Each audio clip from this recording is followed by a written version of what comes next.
பீஸ்ட்ல கிடைச்சது வந்து சான்ஸ் வந்து எதிர்பாராம தான் கிடைச்சது. பஸ்ஸில் வந்து ஒரு 30 பேர் ட்ராவல் பண்ணுறோம். அதில் ஒரு பேசஞ்சராக நான் இருப்பேன். சின்ன கதை சொல்லணும்னு நான் நினைக்கிறேன். நம்ம என்ன காஸ்டியூம் நம்ம போட்டு போகிறோமோ அந்த ஒரு புடவை தான் 10 நாளும் ஒரே புடவை தான். நீ வந்து இந்த சாஃப்ட் மூஞ்சியை வச்சுக்கிட்டு அடுத்தவங்களை வந்து நீ ஏமாத்திட்டே தெரிகிற, நீ வந்து பயங்கரமான வில்லி பேசிக்கலி அப்படி. அதுக்கு வேணால் நீங்கள் சொல்லலாமா, சுஜாதா பாபு வாய்ஸ் அவுட் சேனலை பாருங்கள், உப்மாவே வேறு விதத்தில் செஞ்சு கொடுத்துருப்பாங்க, அதை செஞ்சு சமைச்சு கொடுங்க அப்படி சொல்லுங்கள். அவ்வளோ அதில் எழுந்திருக்கும் போதே இன்றைக்கி என்ன வீடியோ பண்ண போகிறோம், இன்றைக்கி எந்த கடைக்கு வந்து ப்ரமோஷனுக்காக நம்ம போக போகிறோம், இவங்களுக்கு என்ன பிடிக்கும்னு அவங்களுக்கு தெரியல, அவங்களுக்கு என்ன பிடிக்கும்னு இவங்களுக்கு தெரியல. கடைசியில் சண்டேல தான் முடிஞ்சிருக்கு அந்த வாக்குவாதமும் அந்த அவங்க எழுதி வச்சிருக்கிறதும்.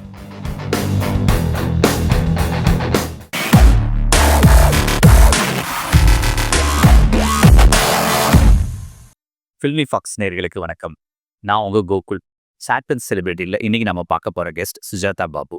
இவங்க நியூஸ் ரீடராக தன்னோட பயணத்தை தொடங்கி இன்றைக்கி திரைப்படங்கள், சோஷியல் மீடியா, சமையல் குறிப்புகள்னு ரொம்பவே ஆக்டிவாக இருக்காங்க. அவங்களோட அனுபவங்களை நம்ம பேசி தெரிஞ்சுக்கலாம். வணக்கம் மேம். வணக்கம் கோகுல், எப்படி இருக்கீங்க? நல்லா இருக்கேன் மேம். நீங்கள் எப்படி இருக்கீங்க? நல்லா இருக்கேன்ப்பா. Okay ma'am. நியூஸ் ரீடர்லேருந்து ஸ்டார்ட் பண்ணி இன்றைக்கி நிறைய திரைப்படங்களில் தவிர்க்க முடியாத ரோல்ஸ் பண்ணிட்டு இருக்கீங்க. எப்படி இருக்குங்க மேம் இந்த அனுபவம்?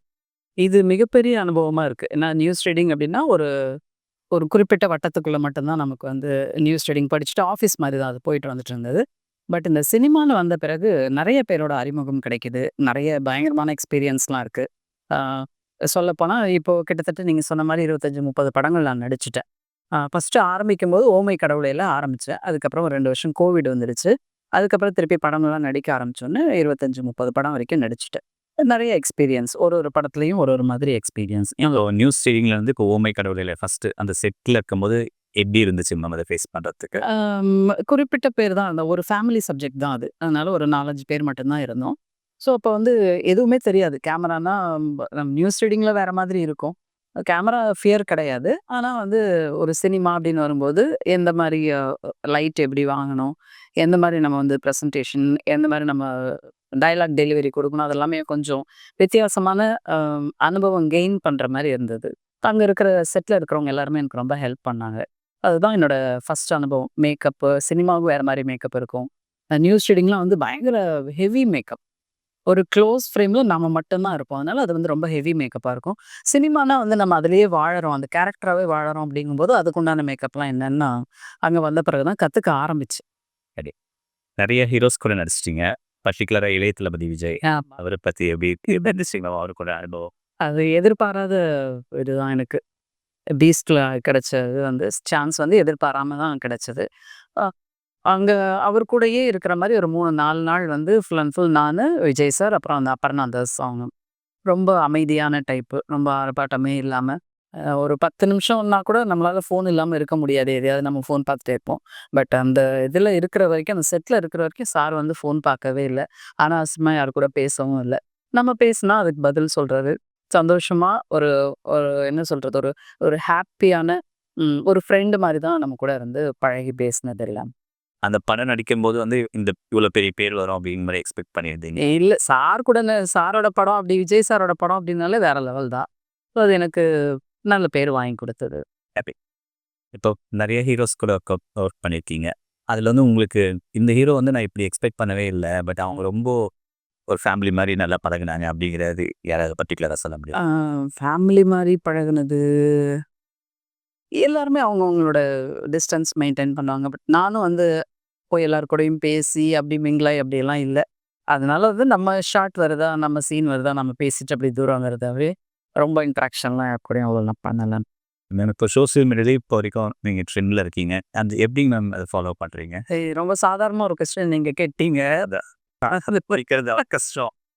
இது வந்து இந்த சோஷியல் மீடியா எனக்கு கிடைச்சது வந்து 25 வருஷம் எக்ஸ்பீரியன்ஸ் ஆக்சுவலா. சன் டிவில இருக்கோம், மீடியால இருக்கோங்கிறது வேற விஷயம். பட் இந்த சோஷியல் மீடியாங்கிறது வந்து நினைச்சு பார்க்காத அளவு எனக்கு ஒரு பெரிய ஃபேமிலியை எனக்கு உருவாக்கி கொடுத்தது. நிறைய பேர் என்கிட்ட வந்து இன்ட்ராக்ட் பண்றாங்க. முதல்ல வந்து நான் இந்த பட ரிவ்யூ 2, 3 பண்ணேன். ஃபர்ஸ்ட்டு பண்ணது வந்து இவரது சூர்யா சார் படம் ஒண்ணு வந்தது. அது பார்த்து ரொம்ப இம்ப்ரெஸ் ஆயி அத பத்தி நான் பேசும்போது, அப்பதான் மீடியாலே இந்த சோசியல் மீடியால நான் வந்து அப்டேட் பண்றேன். அப்புறம் 2, 3 படத்துக்கெல்லாம் ரிவ்யூ குடுத்தேன். அதுக்கப்புறம் அத பத்தி எனக்கு பேச அவ்வளோ தெரியல. நாலேட்ஜ் இல்ல. படம்ங்கிறது வேற பெரிய கடல் இல்லையா? அத பத்தி வரல. அப்புறம் நான் படிச்ச புக்ஸ் எல்லாம் கொஞ்சம் ரிவ்யூ பண்ணேன். அதுக்கெல்லாமே வியூஸ் கம்மியா தான் போச்சு. வியூஸ் அப்படிங்கிறது எனக்கு தெரியாது. கொஞ்சம் கொஞ்சமா வருது. இப்ப பார்க்குறவங்கலாம், ஏய் நமக்கு வந்து இவ்ளோ பேர் இவ்ளோ 1000 பேர் பார்த்துருக்காங்க, அவ்ளோ 1000 பேர் பார்த்துருக்காங்கங்கிறதே எனக்கு சந்தோஷமான விஷயமா இருந்தது. அப்புறம் எதிர்பாராம ஒரு நாள் வந்து சமைச்சுக்கிட்டு இருந்தேன். அத வேணா வீடியோ எடுத்து போடலாமான்னு தோணுச்சு எனக்கு. ரொம்ப கேஷுவலா அத எடுத்து போட்டேன். அது வந்து மில்லியன்ல போனோனே, இப்படியும் இருக்கா? இவ்ளோ சந்தோஷம் நமக்கு கிடைக்குமா? இந்த மில்லியன்ல வந்து அதுக்குண்டான கமெண்ட்ஸ் எல்லாம் வந்து, அதுக்கு நான் பதில்லாம் எழுதி, எல்லாருமே எனக்கு ஒரு குடும்பம் மாரி. அம்மா, அ நீங்க வந்து இவ்ளோ நல்லா சமைக்கிறீங்க. நீங்க சமைக்கிறது எனக்கு பிடிக்குதுன்னு சொல்ல சொல்ல அதில ரொம்ப இன்ட்ரெஸ்ட் ஜாஸ்தியாயி, சரி நம்ம எல்லாருமே சோஷியல் மீடியால சமைக்கிறது எல்லாமே ஒருத்தர் வீட்ல ஒரு ஒரு மாதிரி சமைப்பாங்க. அதேமாரி ஒரு ஒரு சோஷியல் மீடியால இருக்கிற ஒரு ஒரு குக் வந்து வேற ஒரு மாரி சமைப்பாங்க. எனக்குன்னு ஏதாவது ஒண்ணு நான் உருவாக்கிக்கணும்னு நெனச்சேன். அப்பதான் எனக்கு தோணுச்சு வந்து ரொம்ப குயிக்கா, ரொம்ப ஈஸியா நம்ம எந்த விதமான கஷ்டமும் ஒரு வாணலியை எடுத்து, அதில எண்ணெயை ஊத்திங்கிறதுக்குள்ள டக்குனு அத நாம வந்து ஸ்கிப் பண்ணி போயிடுறோம். அப்படி இல்லாம ரொம்ப குயிக்கா பேச்சுலர்ஸ் கூட இது வந்து ஈஸியா சமைக்கிற மாரி இருந்தா நல்லா இருக்குமேன்னு எனக்கு தோணுச்சு. ஸோ அந்த ஐடியால உருவானது தான் வந்து நம்ம வீட்டு ஈஸி சமையல். அது வந்து வேற லெவல்ல ரீச் ஆயிடுச்சு. ஸோ எங்க போனாலுமே வந்து நீங்க சமைச்சு குடுக்கறது, காட்டுறதெல்லாம் எங்களுக்கு ரொம்ப பிடிச்சிருக்கு. நீங்க வந்து இவ்ளோ எங்களுக்கு வந்து ஹெல்ப்ஃபுல்லா இருக்கீங்க. என் பையனுக்கு நான் இத ஷேர் பண்றேன். என் பொண்ணு வேற ஊர்ல இருக்கா, வெளியூர்ல இருக்கா. அவளுக்கு நான் ஷேர் பண்ணி விடுறேன் அப்டிங்கிறாங்க. பசங்கலாம் என்ன பண்றாங்க, அம்மா ஒரே மாரி சமைச்சுட்ருக்காங்க. நீங்க சமைச்சதெல்லாம் உங்களுக்கு நான் ஷேர் பண்ணி விடுறேன். அதெல்லாம் சமைச்சு சாப்பிடுறது எங்களுக்கு ரொம்ப ஹேப்பியா ஏன்னா நம்ம ஒரு சமையலோட இதுக்கு நம்ம பழகிடுவோம். நம்ம வீட்ல ஒரு சாம்பார், ஒரு ரசம். நான் வெஜிடேரியன் தான். அதனால நான்வெஜ் பத்தி எனக்கு பேச தெரியாது. நம்ம சாம்பார், ரசம், கூட்டு அப்டின்னு நம்ம பழகிடும். வேறொரு டிஃபன் பண்றதோ, வேறொரு சாப்பாடு பண்றதோ ஒரு இன்ட்ரஸ்டிங்கான விஷயம் தான். ஸோ அந்த டேஸ்ட் வேற மாரி இருக்கும். அதெல்லாம் சமைச்சு சாப்பிடும்போது எல்லாரும் ஹேப்பியா இருக்குன்னு சொல்லும்போது, எனக்கு இன்னுமே ரொம்ப சந்தோஷமா இருக்கு. கண்டிப்பாங்க. இப்போ நியூஸ் ரீடிங்கா இருக்கட்டும், ஆக்டிங்கா இருக்கட்டும், இப்ப சமையல் குறிப்புகளுக்காகட்டும், அழகு குறிப்புகள், ஹெல்த்தி டிப்ஸ்லாம் எல்லாமே குடுத்துறீங்க. நீங்க இப்ப இவ்ளோ ஆக்டிவா இருக்கீங்கன்னா, கண்டிப்பா உங்களுக்கு ஃபேமிலி சப்போர்ட் தரப்பு இருக்கணும். சார பத்தின சில வார்த்தைகள். சார் வந்து தூர்தர்ஷன்ல கேமராமேனா இருந்தாரு. வீடியோ எக்ஸிக்யூட்டிவா ரிட்டயர் ஆனாரு. ஸோ அவரு தான் வந்து நெறைய இந்த வீடியோஸ்லாம் எனக்கு எடுப்பாரு. எனக்கு ஒரு டீம் இருக்காங்க. அந்த டீம் அவைலபிளா இருக்கும்போது அவங்க எடுப்பாங்க, கேமரா எடுப்பாங்க. அப்படி இல்லன்னா சார் வந்து வீடியோ எடுப்பாரு. வீடியோ மட்டும் தான் எடுத்துட்டு இருந்தாரு. அப்புறம் ரிட்டயர் ஆன அதுவரைக்கும் வந்து அவர் கேமராக்கு பின்னாடி தான் ஒர்க் பண்ணிட்டு இருந்தாரு. ஸோ ரிட்டயர் ஆன பிறகு எங்களுக்கு ஒரு ஐடியா தோணுச்சு. ஏன் சாரையும் நம்ம இன்க்ளூட் பண்ணக்கூடாது அப்படின்னு. அவர் ரொம்ப வந்து எனக்கு அத வந்து எக்ஸ்பிரஸ் பண்ண தெரியாது. எனக்கு சொல்ல தெரியாது அப்படிலாம் சொல்லிட்டே இருந்தாரு. ஒண்ணும் வேண்டாங்க. சூப்பரா இருக்குன்னு சொல்லுங்க போதும்ன்னு மட்டும் தான் சொன்னோம். அப்புறம் அது வந்தாரு. அப்புறம் எல்லாருமே சார கேட்க ஆரம்பிச்சுட்டாங்க. சாரோட இன்டராக்ஷன் நல்லா இருக்குங்கும்போது, அவரையும் இன்வால்வ் பண்ணி, வீட்ல என்ன நாங்க பேசுவோம். அது பேசும்போது ரொம்ப முக்கியமான ஒரு விஷயம் நான் எல்லாருக்கும் சொல்லணும்னு நான் நெனைக்கிறேன். பாசிட்டிவா நம்ம திங்க் பண்ணிட்டே இருந்தோம்னா, அந்த பாசிட்டிவிட்டி நமக்கு வருங்கிறது, நான் வந்து ரொம்ப அனுபவபூர்வமா உணர்ந்து நான் சொல்றேன். ஒரு ஹஸ்பண்ட் அண்ட் ஒய்ஃப் வீட்ல இருக்காங்க அப்டின்னா வந்து, கண்டிப்பா சண்டைகள் இருக்கும். அது ஒரு ஃபேமிலி ரன் பண்ணிட்டு போறதுங்கிறது ரொம்ப பெரிய விஷயமா இருக்கும். அதுவும் இல்லாம கொஞ்சம் ஏஜ் ஆக ஆக, ஏதாவது ஒரு விஷயத்த அவங்க சொல்ல வந்துட்டாங்க அப்டின்னா, நமக்கு பழசெல்லாம் ஞாபகம் வரும். "அன்னைக்கு நீங்க இப்டி சொன்னீங்கல்ல, அதனால தான் நமக்கு இவ்ளோ பிரச்சனை வந்தது." அப்படியெல்லாம் நமக்கு சொல்ல தோணும். பட் நாங்க இந்த மீடியாக்குள்ள வந்த பிறகு எல்லாருமே எங்கள பார்த்து, "நீங்க வந்து ரொம்ப அழகான தம்பதிகள். ரொம்ப நீங்க வந்து சாஃப்ட்டா பேசுறீங்க. உங்க 2 பேரும் பார்க்கறது எங்களுக்கு ரொம்ப எனர்ஜெட்டிக்கா இருக்கு. நீங்க வந்து 35, 40 வருஷமா வாழ்ந்துகிட்டு இருக்கீங்க. அந்த வாழ்க்கை முறை எங்களுக்கு சொல்லுங்கும்போது, அந்த பாசிட்டிவ் எங்களுக்கு வருது. அந்த பாசிட்டிவிட்டி எங்களுக்குள்ள வருது. ஓ! நம்ம வந்து நம்மள பார்த்து எல்லாரும் வந்து நல்லதா நெனைக்கிறாங்க, நல்லதா நடந்துக்கிறாங்க. ஸோ நம்ம சண்டைகள நம்ம கம்மி பண்ணிக்கணும். சண்டைகள் இல்லாத வாழ்க்கையே கிடையாது. அதனால நம்ம அந்த சண்டைகள கம்மி பண்ணிக்கணும். நம்ம இன்னுமே பாசிட்டிவா இருக்கணும். ஸோ எனக்கும் சாருக்குமே வந்து நெறைய ஒரு அண்டர்ஸ்டாண்டிங் இப்ப நெறையா சோசியல் மீடியாக்கு தான் நான் அதுக்கு தேங்க் பண்ணணும். அண்டர்ஸ்டாண்டிங் நெறையா வருது. அதேமாரி ரிட்டயர் ஆகி வீட்ல உட்காந்துருக்கோம் அப்படிங்கும்போது, ஒரு ஒரு தனிமை, ஒரு வெறுமை வர ஆரம்பிச்சுடும். அப்படி இல்லாம இதுல நான் ஆக்டிவா இருக்கேன் அப்படிங்கும்போது, சாரும் இதுல இன்வால்வ் ஆயிட்டாரு அப்படிங்கும்போது, 2 பேருமே ஆக்டிவா இருக்கோம். காலையில எழுந்திரிக்கும்போதே, இன்னைக்கு என்ன வீடியோ பண்ண போறோம்? இன்னைக்கு எந்த கடைக்கு வந்து ப்ரமோஷனுக்காக நம்ம போக போறோம்? ஒரு ஒரு டாக் போகுது. ஒரு பயங்கர பிஸியா இருக்கோம். காலையில வீட்ல சமைக்கிறோம். சமைச்சுட்டு வெளியில போய் ஷூட்லாம் பண்ணி முடிச்சுட்டு, அத எடிட்டிங்க்கு அனுப்புறோம். அதுக்குண்டான வேலைகள், அதுக்குண்டான ஸ்கிரிப்ட். சாரும் இதுல இன்வால்வ் ஆயிருக்காரு அப்படிங்கும்போது, அவரோட சப்போர்ட் எனக்கு ரொம்ப தேவையா இருந்தது. அதுவும் இல்லாம சோசியல் மீடியா வந்ததுனால தான் வந்து இவ்ளோ இவ்ளோ பெரிய இந்த இடத்துக்கு வர முடிஞ்சது எங்களால. கண்டிப்பா மேம். இப்போ நெறைய மீடியாக்குள்ளயும் சரி, வெளியிலயும் சரி நெறைய இப்போ டைவர்ஸ் அதெல்லாம் சர்வசாதாரணமா நடக்குது. இப்ப நீங்க இவ்வளோ தூரம் சக்சஸ்ஃபுல்லா லைஃப் லீட் பண்ணி வந்திருக்கீங்க. அது மாரி நீங்க என்ன பண்ணா இந்த விஷயங்கள தவிர்க்கலாம் அப்படின்னு நினைக்கிறீங்க மேம்? அ இதுக்கு ஒரு சின்ன கதை சொல்லணும்னு நான் நெனைக்கிறேன். ஒரு ஒரு ஒரு இடத்துல ஒரு போட்டி நடக்குது. வயசான தம்பதிகள்லாம் இருக்காங்க. ஒரு 30, 40 வருஷம் சர்வீஸ் ஐ மீன் வாழ்ந்தவங்களோட போட்டி வைக்கிறாங்க. என்னன்னா, கணவனுக்கு பிடிச்சது மனைவி சொல்லணும், மனைவிக்கு பிடிச்சது கணவன் சொல்லணும். அப்படி இந்த கொஸ்டின்ஸ் கேட்குறாங்க. ஸோ எல்லா தம்பதிகளும் அப்படி சொல்லும்போது, ஒருத்தர் பேசி வச்சுக்கிட்டு, "உனக்கு சிகப்பு கலர் பிடிக்குமா? உனக்கு பச்சை கலர்" முதல்லயே அதெல்லாம் பிளான் பண்ணி வச்சுக்கிறாங்க. ஸோ நெறையா வருது. 2 தம்பதிகள் கடைசியில அதில செலக்ட் ஆறாங்க.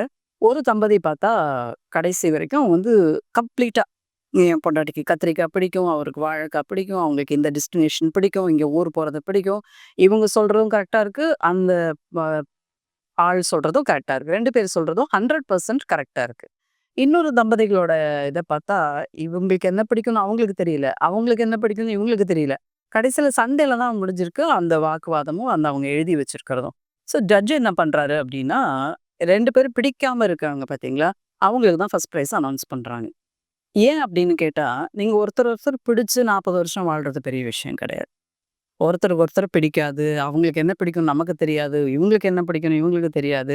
ஆனா 2 பேரும் எப்படி 30, 40 வருஷமா சேர்ந்து வாழ்ந்துகிட்டு இருக்கீங்க. அதனால இவங்களுக்கு தான் ஃபர்ஸ்ட் பிரைஸ் அப்படின்னு. இதுலேருந்து நம்ம என்ன தெரிஞ்சுக்கிறோம் அப்படின்னா, எல்லாராலயுமே வந்து ஒருத்தரோட எண்ணத்துக்குள்ள நம்ம போய் வாழ முடியாது. அவங்களுக்காக நம்ம வாழ முடியாது.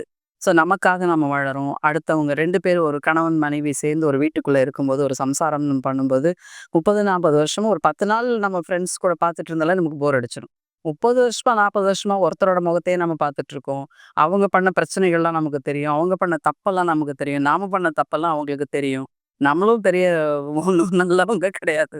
ஸோ 2 பேரும் பிரச்சனைகளுக்கு நடுவுல வாழ்ந்துட்டு இருந்தா கூட, ஒருத்தருக்கு ஒருத்தர் அனுசரிச்சு, ஒருத்தருக்கு ஒருத்தர் சரி ஓகே பழசெல்லாம் மறந்துரு. இப்ப என்ன நடக்குது? அத பத்தி நம்ம பேசுவோம். அப்படின்னு நம்ம விட்டு குடுத்து வாழ்றது. விட்டு குடுத்தவங்க என்னைக்குமே கெட்டு போனது கிடையாது. ஸோ ஒருத்தருக்கு ஒருத்தர் விட்டு குடுத்து, நம்ம ஃபேமிலி நம்ம இந்த இந்த ஃபேமிலி அண்டர்ஸ்டாண்டிங்கிறது நம்ம ஃபேமிலிக்கு மட்டும் கிடையாது. நம்முடைய ஊருக்கு, நம்முடைய நாட்டுக்கு, நம்முடைய பரம்பரைக்கு, நம்முடைய வாழ்க்கையோட முக்கியமான விஷயமே வீட்ல இருக்கிற சந்தோஷம் மட்டும்தான். வீட்ல இருக்கிற ஒற்றுமையால மட்டும்தான் வந்து அடுத்த ஜெனரேஷன நம்ம ஆரோக்கியமா கொண்டு போக முடியுங்கிறத நம்ம தெரிஞ்சுக்கிட்டோம் அப்படின்னா, யாருக்கும் சண்டை வராது. சண்டை வந்தாலும் சமாதானம் ஆயிடுவோம். இப்பவே சண்டை வந்தாலும் அதையே நினைச்சுட்டு இருக்காம, சரி அடுத்து நம்ம சாப்பிடுறோமா? சாப்பாட்டுக்கு வாங்க. இல்ல ஒரு வெளியில போறோமா? வெளியில போயிட்டு வாங்க. வெளியில போயிட்டு வந்தாலும் எனக்கும் பாபு சாருக்கும் சண்டையெல்லாம் வரத்தான் செய்யும். இல்லாமலாம் இல்ல. பட் அந்த சண்டையிலயும் நாம வந்து சேர்ந்து வாழறது தான் வந்து எங்களோட சீக்ரெட். இத வந்து ஃபாலோ பண்ணணும் எல்லாரும்னு நான் நினைக்கிறேன். கண்டிப்பா ரொம்ப அழகா சொன்னீங்க. இப்போ ஜெனரலா ஹெல்த்தி டிப்ஸ் எனக்கு எதுக்கு எடுத்தாலும் வந்து இத சாப்பிடுங்க, இது பண்ணாதீங்க, இது பண்ணுங்க அப்படின்னு மக்களுக்கே வந்து என்ன பண்றது, என்ன பண்ணக்கூடாதுன்னே ரொம்ப கன்ஃப்யூஸ் ஆயிருவாங்க. கடைசியில எதுவுமே சாப்பிடாம பட்னியா உட்கார அளவுக்கு கொண்டு வந்து குடுத்துட்டாங்க. அப்படி இருக்கும்போது நீங்க ஜெனரலா ஒரு ஹெல்த்தி லைஃப் ஸ்டைலுக்கு இது பண்ணுங்க அப்படிங்கிற மாரி என்ன சஜெஸ்ட் எந்த சஜஷனும் நான் குடுக்க மாட்டேன். அதுதான் என்னோட சஜஷன். என்னன்னா, நம்ம வந்து ஒரு வாழ்க்கை முறையில வாழ்ந்துகிட்டு இருப்போம். காலையில இட்லி சாப்பிடுறவங்க இருக்காங்க. காலையில கஞ்சி சாப்பிடுறவங்க இருக்காங்க. காலையில பழைய சாதம் சாப்பிடுறவங்க இருக்காங்க. அவங்களுக்கு அதுதான் ஒத்து போகும். மத்தியானம் சாப்பாடு, நைட்டு டின்னர வந்து 7 மணிக்குள்ள முடிக்கிறவங்க, இல்ல 10 மணிக்கு சாப்பிடுறவங்க. உங்களுடைய வாழ்க்கை முறை நீங்க எப்படி வாழ்ந்துட்டு இருக்கீங்க? இவங்க சொன்னாங்க, அவங்க சொன்னாங்கன்னு அத மாத்திக்காதீங்க. உங்க உடலுக்கு எது நல்ல இவ்வளோ வருஷமா அதுதானே சாப்பிட்டுட்டு இருந்தீங்க. அதனால உங்களுக்கு ஒண்ணும் பிரச்சனை இல்லல்ல. நல்லா ஹெல்த்தியா தானே இருக்கீங்க. ஹெல்த்தியா சாப்பிடுங்கன்னா, நெறைய ஃப்ரூட்ஸ் சாப்பிடுங்க. நெறைய தண்ணி குடிங்க.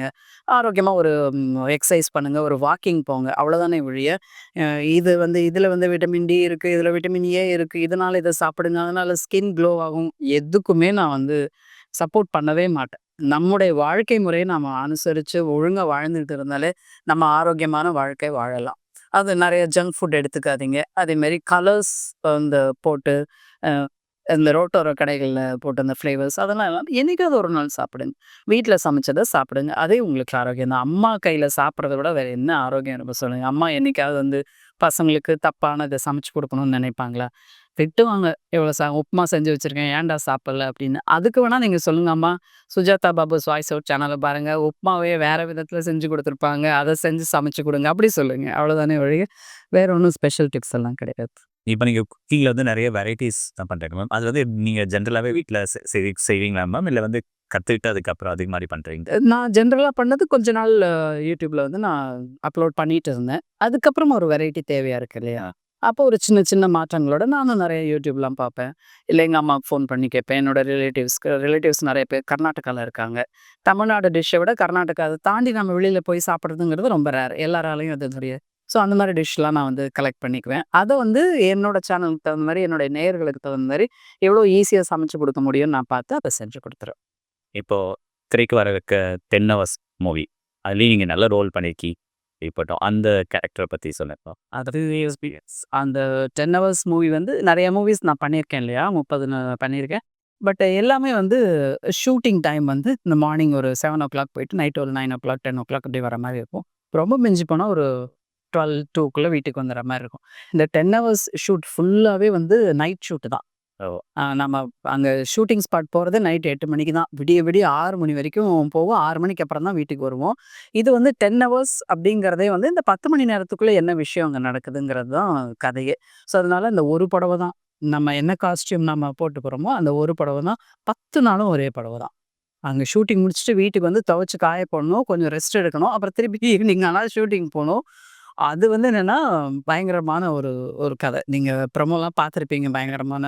ஸோ, அதுல வந்து ஒரு 30 பேர் கூடவே இருந்தாங்க. ஒரு நம்ம கூட அந்த ஷூட்டிங் ஸ்பாட்ல வந்து ஆர்டிஸ்ட் வந்து 30, 40 பேர் கூட இருந்தாங்க. ஸோ, அந்த 30, 40 பேருமே ஒரு ஃபேமிலி மாரி ஆயிட்டோம். ஃபர்ஸ்ட் டே வந்து அவங்கவங்க வேலைய பார்த்துட்டு உட்காந்துட்டு இருந்தோம். என்னன்னா, நாம வந்து ஒரு கேரவான்ல போய் உட்கார முடியாது. அந்த ஸ்பாட்ல தான் இருந்தாகணும் 40 பேருமே. அதனால உட்காந்து கொஞ்ச நேரம் எத்தன நேரம் மொபைல் பார்க்குறது? அப்புறம் கொஞ்சம் கொஞ்சமா பேச ஆரம்பிச்சோம். 30, 40 பேருமே ஒரு பெரிய ஃபேமிலி மாரி, "இன்னைக்கு எங்க நீங்க வரல? ஏன் ஏன் வரல?" அப்படியெல்லாம் பேச ஆரம்பிச்சு, ஏதாவது சமைச்சு எடுத்துட்டு போறது. அப்புறம் அந்த இடத்துல கலாட்டாவா பேசிக்கிறது. அப்படியெல்லாம் இருக்கும்போது இவரு கஜராஜ் சாரு, அப்புறம் நெறைய பேர் இருந்தாங்க அதுல. எல்லாருமே வந்து ரொம்ப ஜாலியா பேசி நல்லா இருந்தது அந்த அனுபவம். ஆமா. 10 ஹவர்ஸ்ல உங்களோட கதாபாத்திரத்த பத்தி. 10 ஹவர்ஸ்க்கு வந்து ஒரு ஒரு பஸ்ல வந்து ஒரு 30 பேர் டிராவல் பண்றோம். அதுல ஒரு பேசஞ்சரா நான் இருப்பேன். ஆ என்னன்னா, ஒரு போல்டா ஒரு கேள்வி எல்லாருமே பயந்து போய் உட்காந்துருப்பாங்க. ஸோ, அவர்கிட்ட கதாநாயகன் கிட்ட வந்து சிபி சத்யராஜ் சார் கிட்ட வந்து நான் மட்டும் தான் போய் போல்டா ஒரு கேள்வி கேட்பேன். என்னதான் இங்க நடக்குது? ஏன் இப்படியெல்லாம் நடக்குதுங்கிற மாரி. ஸோ, அது வந்து இ அது என்னால தான் கேட்க முடியுங்கிற ஒரு இடத்துல நான் இருப்பேன். ஸோ, நான் போய் கேட்கும்போது தான் வந்து என்ன நடக்குதுன்னு அவங்க சொல்லுவாங்க. ஸோ, அது வந்து அ என்ன சொல்றது?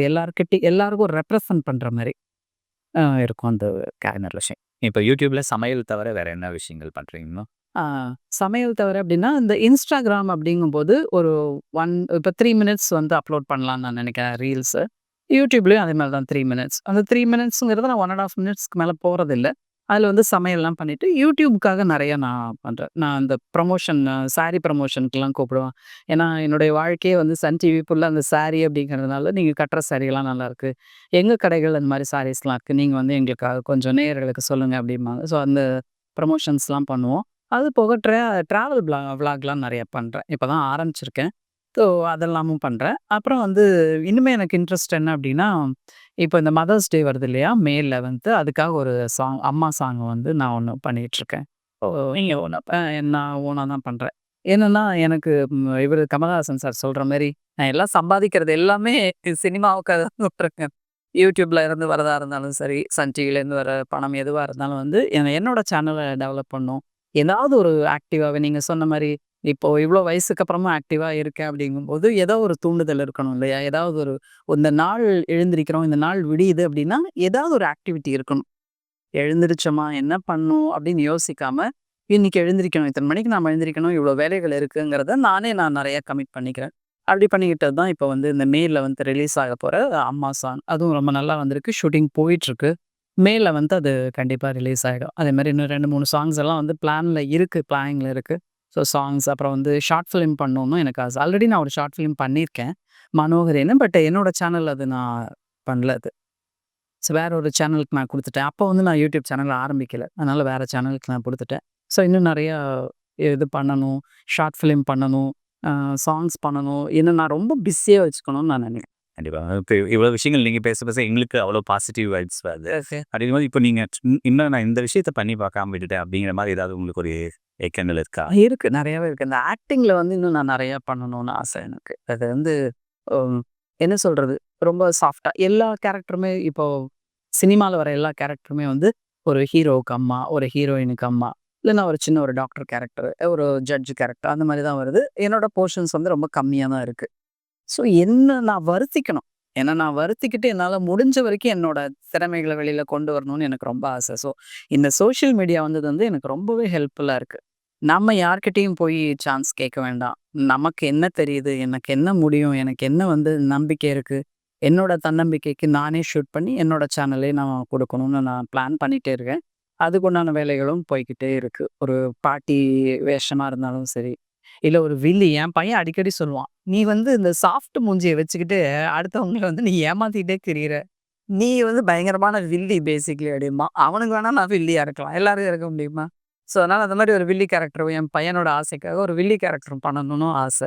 ஸோ நானே கொஞ்சம் ஸ்கிரிப்டெல்லாம் எழுதுவேன். அதில் எழுதி இப்ப இந்த மாதிரி ஒரு கேரக்டர் கிடைச்சா நல்லாருக்கும் அப்படின்னு நீங்க ரசிச்சு பார்த்த ஏதாவது ஒரு கேரக்டர்? ரசிச்சு பார்த்த கேரக்டர்ஸ்னால் இந்த நிறைய டயலாக் பேசுவாங்க பார்த்தீங்களா, ம். அதெல்லாம் எனக்கு ரொம்ப பிடிக்கும். அது மனப்பாடம் பண்ணி அதை வந்து அந்த எக்ஸ்பிரஷனோட பண்ணுறது. பழைய காலத்தில் இந்த கண்ணகி கேரக்டர், ஆ. அப்புறம் கண்ணாம்பாள்னு ஒரு ஆர்டிஸ்ட் இருந்தாங்க. அவங்கெல்லாம் வந்து வேற லெவலில் அவங்களோட டயலாக்ஸ்லாம் வரும். இப்போ வரது எல்லாமே கொஞ்சம் சின்ன சின்ன கேரக்டர்ஸ். நம்முடைய திறமைகளை வெளிப்படுத்த இருக்கே ஒழிய நம்முடைய வசனங்களால் அதை எடுத்துகிட்டு போகிற மாதிரி தெரியல. ஏன்னா இப்போ அதை யாரும் விருப்பப்படுறதும் இல்லை. இவ்வளோ பெரிய டயலாக் பேசுனா யார் கேட்பா உட்காந்து கேட்பா. பட் எனக்கு அந்த மாதிரி பண்ணணும்னு ஆசை. பெரிய பெரிய டயலாக்ஸ்லாம் வச்சு அது பண்ணணும்னு ஆசை. சுற்றி இருக்கிற ஃப்ரெண்ட்ஸ் மட்டும்தான் நம்மளை காலை வாரி விடுறதுக்கு ரெடியாக இருப்பாங்க. காலைல 10 மணிக்கு ஒரு இடத்துக்கு போகிற பைக்கில் தான் போகணுமா? ஏன் இங்கே இவ்வளோ பஸ் வசதிகள்லாம் இல்லையா? எவ்வளோ டிரான்ஸ்போர்ட் இருக்குது, அதில் போங்க. 5 மணிக்கு எழுந்திரிச்சு ஓடுற பால்காரரோட பேக்ரவுண்டு 3 மாடி வீடு கட்டியிருப்பாரு.